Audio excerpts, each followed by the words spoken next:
What's up, guys? George back again to do another Blu-ray review, and this one is for Colossal. I saw the trailer for this back in, I guess, the winter time, and it intrigued me. It was kind of like it looked like a Godzilla, type movie. Um, so I always had it on my radar to check out, and it actually went on sale, so I picked it up this week. But it stars Jane Hathaway. Is that her name? Yeah, Jane Hathaway, Jason Sudeikis, Dan Stevens, and Tim Blake Nelson. Um, the story about this young lady, uh, Jane Hathaway. She's kind of like a party girl and likes to hang out with her friends. And her boyfriend ends up kicking her out of the house because she comes home after, an all nighter, and uh, he kicks her out of the house because he's pissed off, and she ends up going back to where she came from, her neighborhood. As soon as she gets there, Jason Sudeikis pulls up on her, and they kind of rekindle their friendship. Jason Sudeikis is a bar owner in this thing.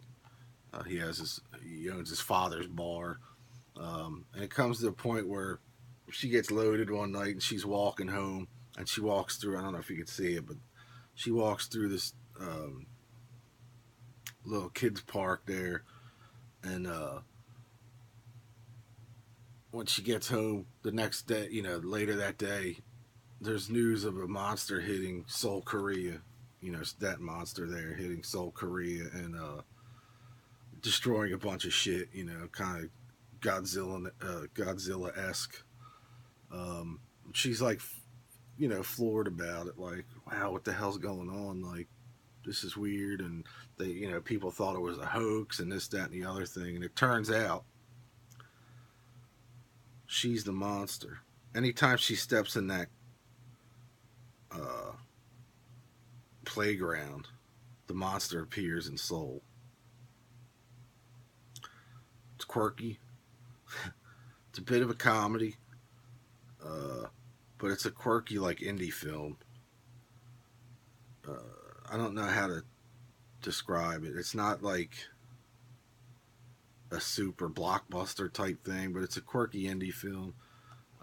You come to find out why that's happening. I'm not going to give any more of it away, but you come to find out why it's happening. Um, and there's, other creatures show up. If you could see in the background, very lightly, the lines there, you see other creatures showing up.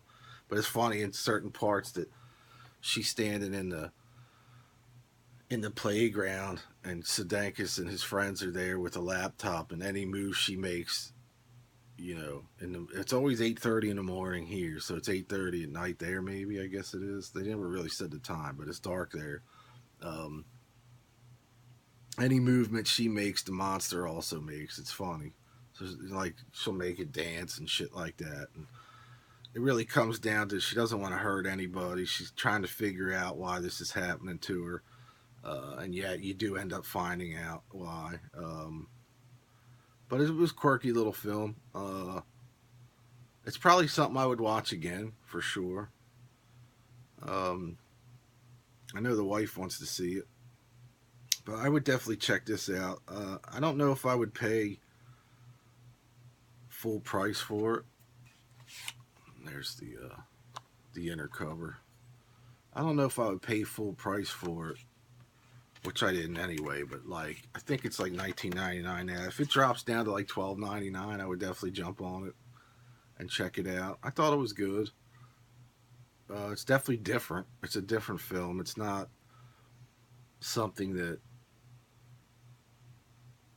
big, like I said, a huge blockbuster, but it's a pretty cool film. It's different. It's definitely different. I suggest checking it out at some point, even if you Redbox it or Netflix it when it comes on there. I know it's on demand, so, but pretty quirky little film. Anyway, that is it. Definitely check out Colossal. I thought it was decent. It's not, it's not a classic, but it's pretty cool. So anyway, like I said, follow me on Facebook and Twitter. I'll see y'all next time. Peace.